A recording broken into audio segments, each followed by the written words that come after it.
Hello, and welcome to 7117 Delmar, here in University City. House was built in 1910, about 2,250 square feet to be exact. Looking at the house, it's a very symmetrical style, as was in keeping. Bracketed front porch, bracketed roof. And as we come around to the rear, we see that there's an addition, which was a sunroom or sun porch. It's now a family room. And I don't know if that was built when the house was built or if that was built a little bit later. I'm going to say it was built probably in the 20s.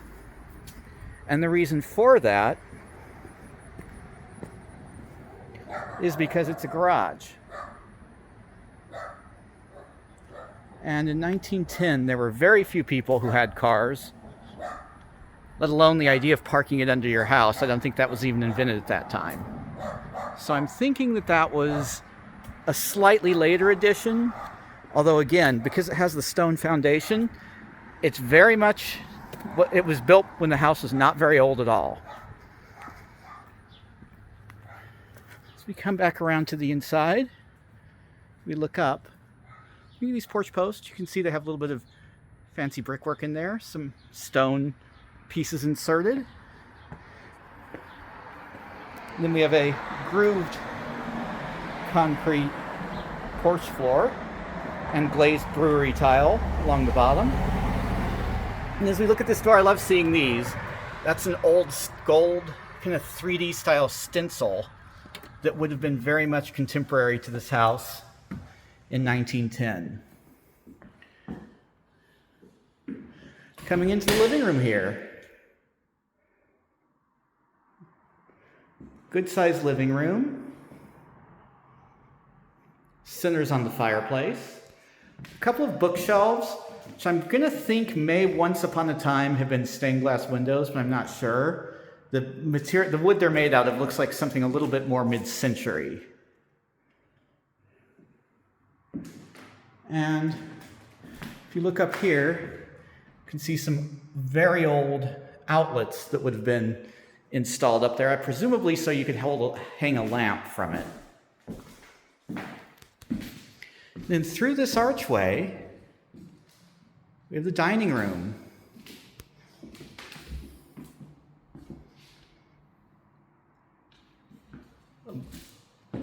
Long leaded glass window there.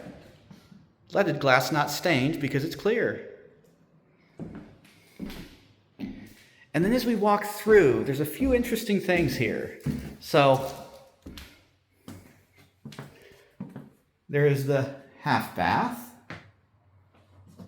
which looks like it's original because it has an original opaque design window, which is how I can usually tell that the bathroom was designed to be original.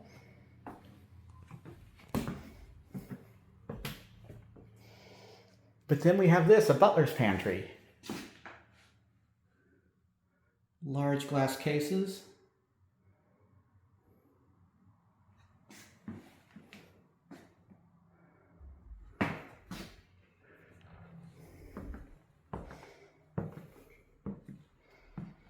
We walk through into the kitchen. 42-inch cabinets. Again, that's in addition to the space in the butler's pantry, which is absolutely gigantic. And wouldn't be a bad place to, I don't know, add another laundry perhaps to save going into the basement. So 42-inch cabinets, granite countertops. And then this opens out, and you can see this back wall, how thick this is, into the addition that was built on top of the garage. And again, as we look around, you can see slightly different window hardware. Again, this just looks like it was built sometime in the 1920s by the style of everything. But really does add to the spaciousness of this house.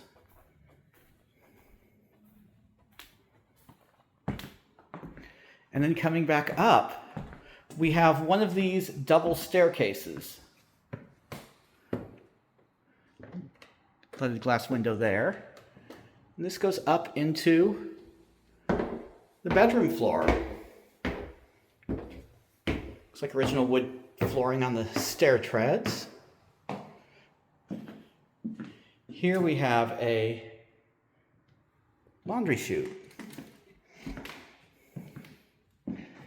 Coming into the bedroom, we're at the rear bedroom here.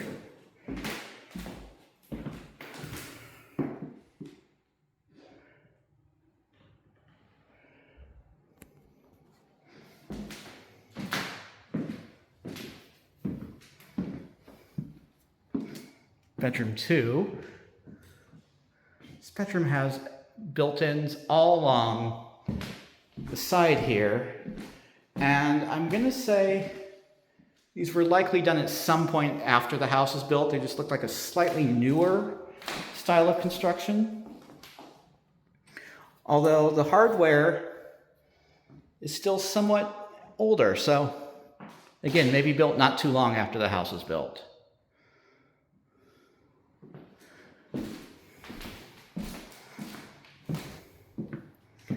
Bedroom 3, this probably was the original owner's bedroom.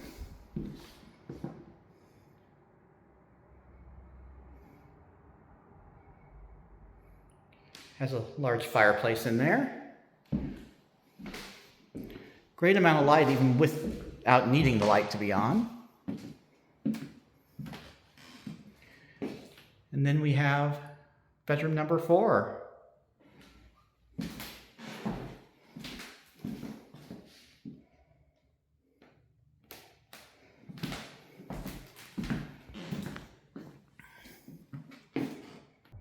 Coming into the bathroom, original tub. You can always tell these deep ones were original by the curvature of them. It was an apron front tub, which was a new style in 1910. Before that, they were more clawfoot or just kind of an open front.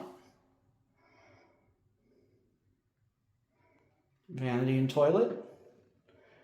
And nice white tile.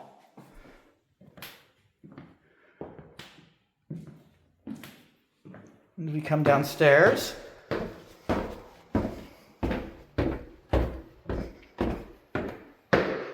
I'll take us back here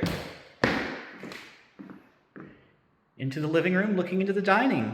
Thank you very much for watching. Please remember to like and subscribe.